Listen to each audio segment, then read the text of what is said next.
dia, caros estudantes. Como vocês estão? Espero que bem. O meu nome é Rafael Prata e estamos começando mais um episódio, mais uma mini aula do projeto Enem do Vivário. A nossa mini aula de hoje será sobre a formação do Islã. Venham comigo, analisaremos de maneira calma e sintética as principais características de formação do Islã. Como o Islã surgiu? Quem foi a sua principal liderança política e religiosa? Como o Islã se consolidou durante a Alta Idade Média? Venham conosco para mais uma mini aula do projeto Enem do Vivário.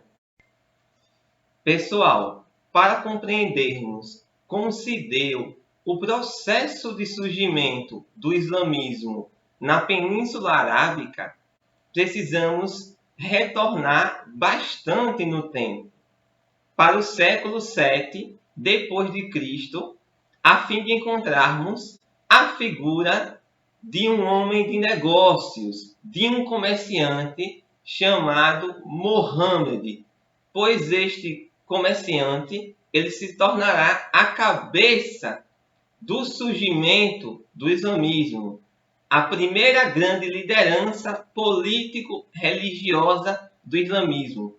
Ora, estou falando de Maomé.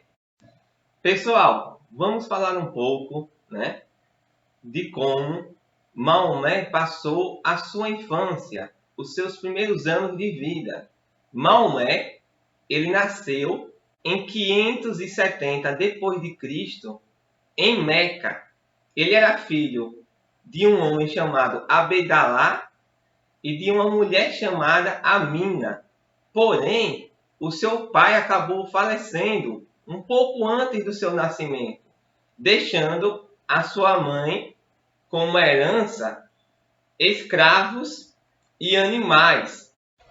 Porém, quando Maomé tinha apenas 6 anos de idade, a sua mãe, Amina, acabou falecendo.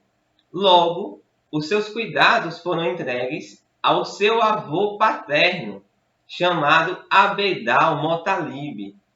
Este avô paterno de Maomé tinha muita importância, muito poderio em Meca.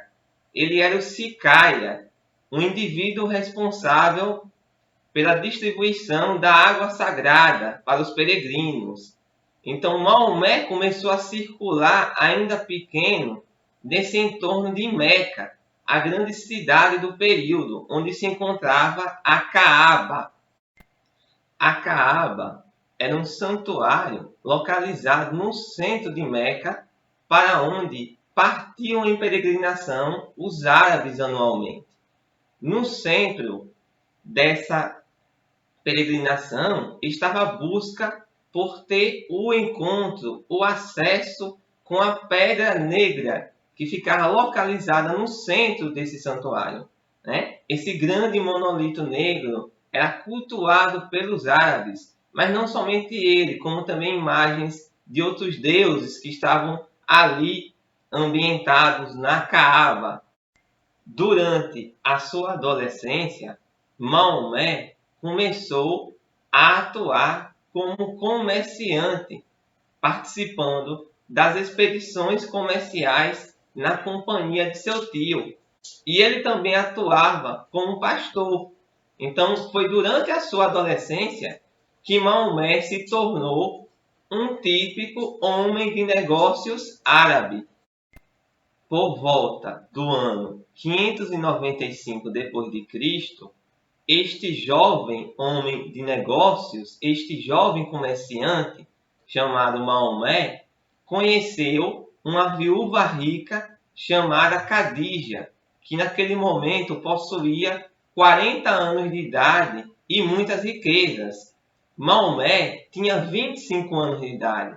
Khadija se sentiu impressionada pela honestidade com que aquele homem de negócios tocava a sua vida comercial. Então ela o convidou para um casamento. E este casamento significaria uma grande ascensão, não apenas econômica para Maomé, mas uma ascensão sociopolítica dentro da hierarquia de Meca, dentro da sociedade de Meca. Maomé tinha o hábito de passar as noites nas cavernas de Meca, praticando o jejum e a meditação.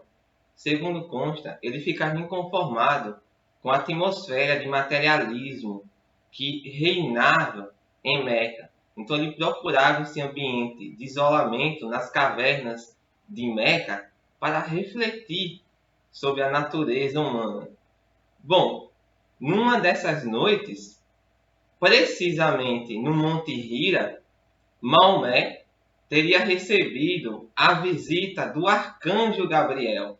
Então foi esse o grande momento de revelação de Maomé no ano de 610 depois de Cristo, quando Maomé tinha 40 anos de idade. O arcanjo Gabriel revelou a Maomé precisamente o fato de que ele era o profeta de Alá. Então, inicialmente, Maomé se sentiu muito assustado, mas com o passar do tempo, ele aceitou a sua missão.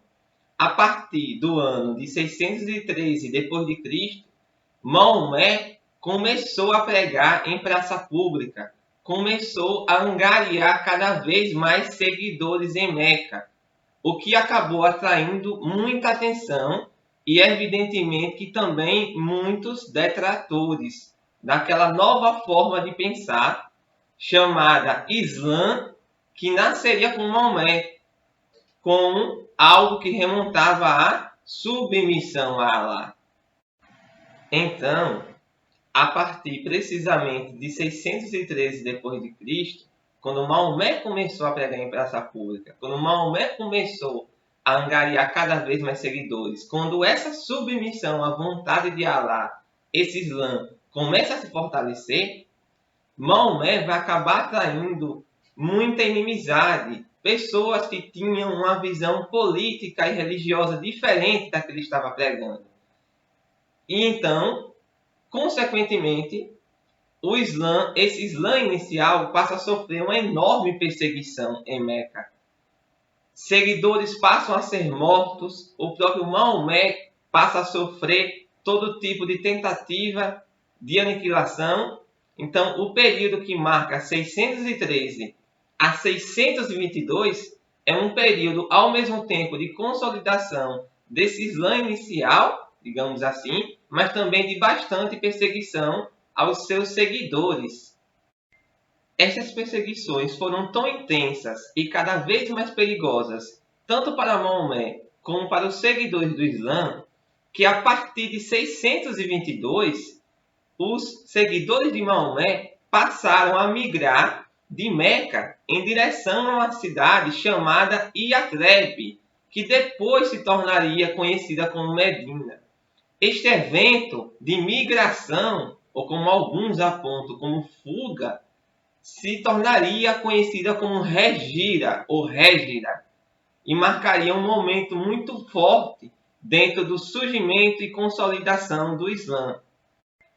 Ao chegar a Medina com seus seguidores, após essa chamada Hégira, que seria essa passagem, essa emigração de Meca para Yatreb / Medina, prontamente Maomé passou a se alicerçar dentro da sociedade de Medina, e com isso ele foi buscando se associar com as tribos de Medina, e ele foi obtendo a confluência tanto dos seguidores do Islã quanto dos membros dessas tribos de Medina. E com o passar do tempo, ele acaba lançando então um documento que seria uma espécie de constituição que regeria essa convivência entre as tribos de Medina e os seguidores do Islã.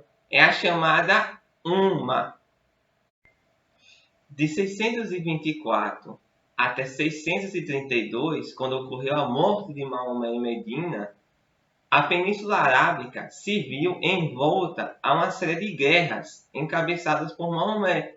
Passou a buscar a unificação da Península Arábica sob o véu do Islã. Então, inúmeras cidades foram conquistadas, inclusive Meca passou por um longo período de guerras entre 628 e 630, que culminaria em sua conquista por Maomé e a sua entrada gloriosa na Caaba. Então, Maomé, durante os seus últimos anos de vida, ele conseguiu unificar a Península Arábica sob o véu do Islã. Maomé falece em 632, mas o seu legado continua por seus sucessores legitimados, que são os chamados califas. Após a morte de Maomé, houve um breve período de crise dentro da comunidade muçulmana, pois Maomé não havia designado um descendente, um herdeiro, um sucessor. Bom, os seus seguidores se reuniram em assembleia e acabaram criando um novo modelo de representação dentro do seio do islamismo. O líder se chamaria califa, que significa o representante. Então, os califas dariam continuidade à mensagem de Maomé, e a mensagem de Alá na Terra. Logo de cara, inicia-se então o chamado período do Califado Ortodoxo, que foi de 632 a 661. Nesse Califado Ortodoxo, uma série de califas acabaram governando aquela Península Arábica sob o véu do Islã. Inclusive, se acentua todo o processo de conquistas territoriais e religiosas iniciada por Maomé. Podemos observar grandes conquistas nesse período, como a extensão do Islã por outras áreas, como para o Egito, dentre outras regiões. De 661 a 750, inicia-se uma outra fase, a chamada fase do Califado Omíada. Bom, nesse momento, o Império Islâmico se encontra bastante acentuado. Não somente a Península Arábica é o foco de sua pregação e de seu domínio, como também toda a região da Pérsia, um território bizantino perto do Egito. Então, há um grande avanço territorial. E durante esse califado omíada, se acentua ainda mais ainda. Com certeza, o grande marco dessa expansão durante esse período é a conquista da Península Ibérica em 711, com a chegada das tropas de Tariq e Musa, no sul da Península Ibérica, que acabam conquistando essa região, vencendo as tropas hispano-visigodas do imperador Tariq. Então, esse período também é marcado por grandes conquistas para além da Península Arábica, adentrando a região da Europa. De 750 a 1250, inicia-se uma outra grande fase, que é a fase do Califado Abássida. E, bom, durante esse momento de transição da Alta Idade Média para a Idade Média Central, é quando se consolida todas as conquistas territoriais efetuadas anteriormente, e há também um grande apogeu cultural, intelectual dentro do seio do islamismo. Na posse de várias conquistas, houve uma espécie de reforço cultural, de aprimoramento a partir daquelas bases territoriais. Os islâmicos estão muito mais fortes, eles se assentam na dada localidade e vão se fortalecer não somente politicamente, mas também militarmente e culturalmente em todas as regiões conquistadas. Estamos encerrando a nossa mini-aula de hoje. Espero que tenha sido uma mini-aula bastante produtiva para vocês. Bons estudos a todos. Peço a vocês que sigam a nossa página no Instagram, curtam, deem like, compartilhem e até a nossa próxima mini-aula. Abraço a todos.